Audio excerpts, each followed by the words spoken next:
Hey, distinction students, this is Civic Education. We are discussing governance part 2. In the part 2, we are going to look at bad governance and electoral system. What is bad governance? We said good governance is the government which is legitimate, competent, and accountable. Apart from that, it respects the rule of law and human rights. The opposite is true for bad governance. So bad governance is a government which is not legitimate. That means it is illegitimate. Which is not competent. That means it is incompetent. And it is not accountable. That means it's unaccountable and does not respect human rights and the rule of law. That means that is a bad governance. It is a government which rules against the wishes of the people. An example of bad governance is dictatorship. So dictatorship is an example of bad governance. This is not the other name for bad governance. No, it's an example of bad governance. Now, what are some of the characteristics of bad governance? When you're talking about good governance and bad governance, it is advised you just master the characteristics for good governance. Then the opposite will be true for bad governance.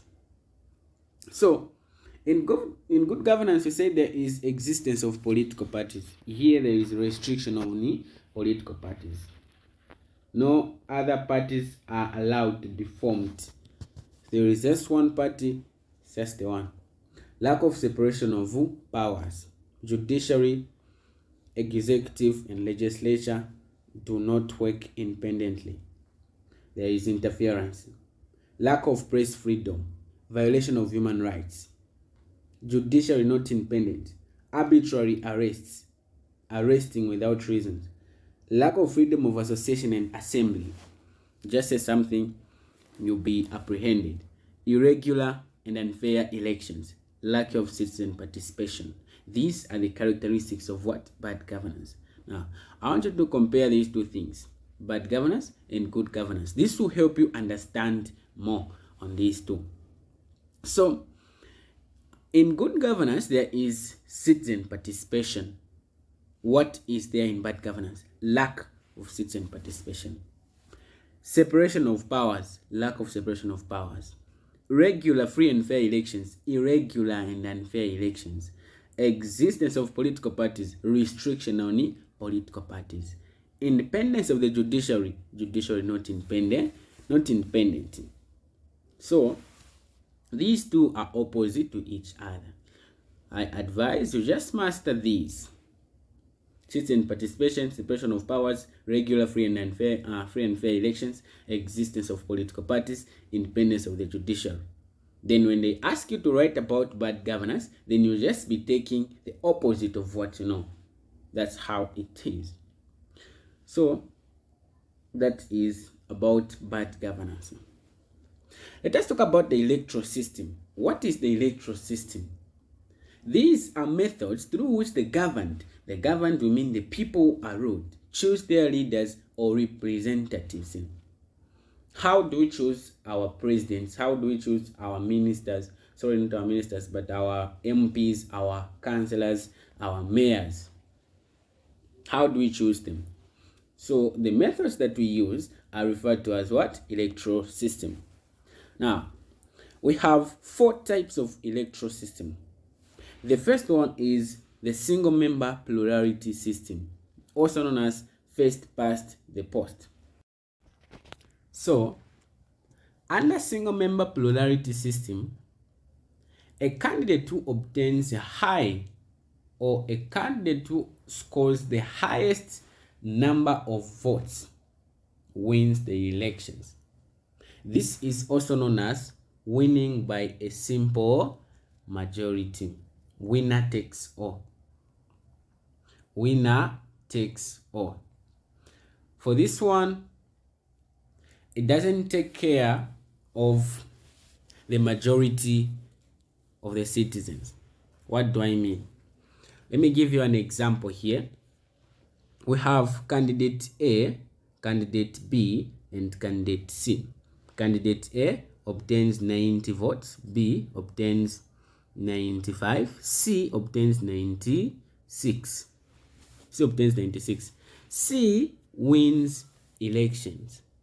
But look at this. When you add 90 plus 95, it is even more than 96. That means more than 50% of the citizens do not want candidate C, but he will become the president or the MP under single member plurality system. Winner takes all. As long as you have the highest number of votes, you become the winner. When we talk about single member majoritarian system, for this one, a candidate who scores over 50% of the votes cast becomes the winner. This is also known as 50 plus 1. 50 plus 1. You need to win over 50% of the votes. So, for this one, if no candidate has obtained over 50% of the total votes cast, then election rerun will be conducted for two top winners. Two top winners. There will be an election rerun, so that one of the two should obtain over 50% of the vote cast.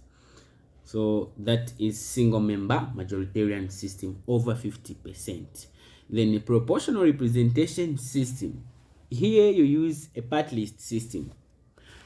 Under party list system, a country will be divided into constituencies. Now, parliamentary seats will be given to parties according to their percentage of the votes cast. For example, if candidate B obtains 40% of the total votes cast, then 40% of the seats in parliament will be given to the party for candidate B. Candidate A, 10%, just like that. The candidate who obtains the highest percentage will form government. So let me give an example of this. For example, candidate A has got 10%.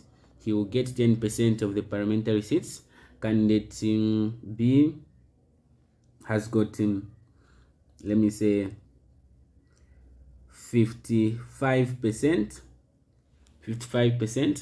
Then 55% of the total votes, the parliamentary seats will go to candidate B. Then let's say candidate C has got that plus that will give us 65. So this one will have 35%. 35%. So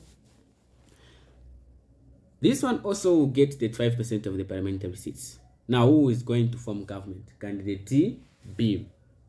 Meanwhile, they have shared the parliamentary seats, but candidate B, because of having the highest percentage of the votes cast, he will form government. That is how it is.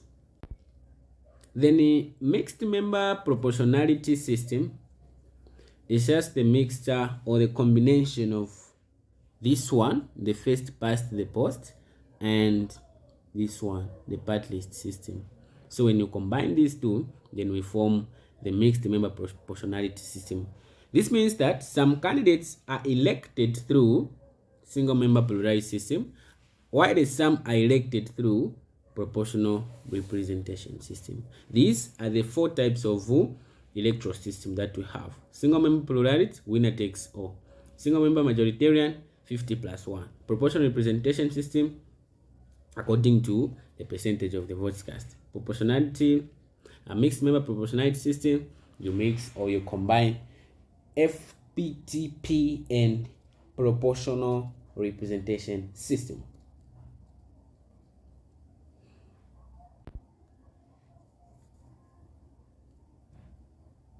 Okay. Now we talk about elections. Why are elections important? One, oblige candidates to explain to citizens why they should be elected. During campaigns, they give their manifestos. So, elections make candidates explain to citizens why they should be elected. They make political parties accountable to the people because they will be asked, when you were campaigning, you said you create jobs for youth, but see now what you're doing. So the political parties will be held accountable to the people. Provide a mechanism of peaceful transfer of power. Imagine we had no elections, then we just say, oh, you fight. When you fight, the winner of the fight then will become the president or the MP. See that mechanism, right? But elections provide a peaceful mechanism to transfer power because it's just on merit. The winner will become the president. Simple as that. Offer regular opportunities for people to change government. It offers opportunity for us to change the government. Every after 5 years, elections give us an opportunity to change the government. If we want to get the same government that we have, we vote for the same party. That's how it is. Then they provide the peace and stability necessary for development. These are some of the importances of elections. Apart from that, let us look at the characteristics of elections in good governance. How can you know that these elections are conducted in good governance? 1. Elections must be periodic. This means that they must be held when they are due. When they are due. For example, in Zambia, every after 5 years, we have our general elections or our tripartite elections. After 5 years, we should do vote. So, elections must be periodic. Elections must be competitive. Elections must be conducted in an environment conducive for other candidates to compete. They must be given an opportunity to compete, not just the government in power. Elections must be held in a government conducive for other candidates to compete as well. Elections must be inclusive. Every individual citizen qualified to be a voter, qualified to be an electorate, should be allowed to vote. Then elections must be decisive. A winner must not be deceived from taking the power after winning elections. It's straightforward. After winning, give that person the power. So elections must be decisive. 4 characteristics of elections in a good governance: periodic, competitive, inclusive, and decisive. Good. Now, there are 3 types of elections that we have in Zambia. The first one are primary elections. These are elections held by each political party to choose their representatives. They choose their president. Oh, Mr. Chainama, you stand as a president for our party. Mr. Wu and Wu, you stand as MP. This one will be the councillor for this constituency. They hold elections just within their party to elect their representatives. Those elections are known as primary elections. Then presidential, parliamentary, and local government elections. These are also known as general elections, also known as tripartite elections. These are elections conducted or held to elect the president of the country, the members of parliament, and the councillors, the mayors, the council chairperson, like. So those elections are called general elections or presidential, parliamentary, and local government elections, held every after 5 years in Zambia. Don't go to You go to Malawi, you've got an opportunity to visit another country. Then after 5 years, they're not having election. It's just for Zambia. 5 years just for Zambia. Then, apart from that, we have by-elections. By-elections. These are elections held when a president or a minister dies. 1, dies. 2, is imprisoned for more than 6 months. Is imprisoned for more than 6 months. Then becomes insane. So number 1, dies, imprisoned for more than 6 months.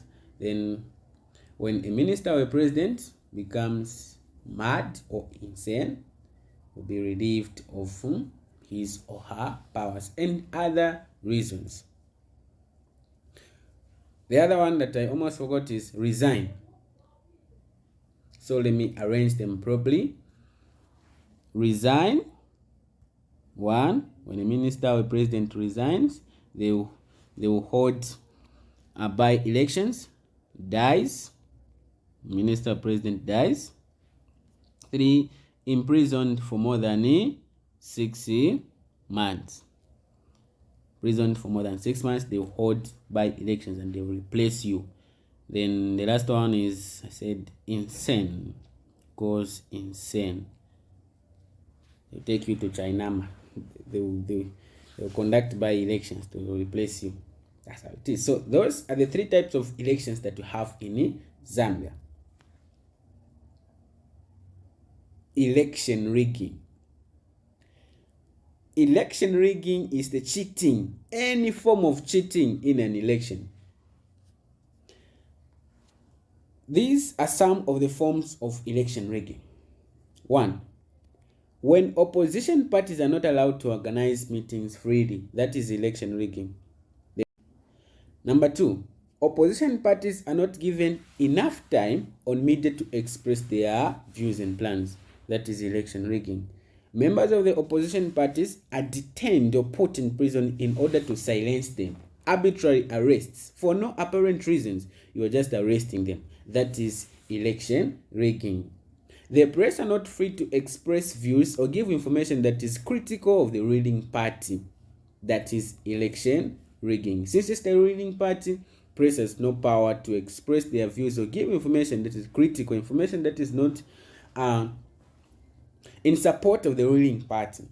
You try to stop them from reporting the news or from giving the information to the public. That is election rigging. What are some of the dangers of election rigging? 1, they may lead to costly election petition and by-elections, because other candidates will complain, no, this wasn't on merits. I think they used some form of dubious means for them to win this election.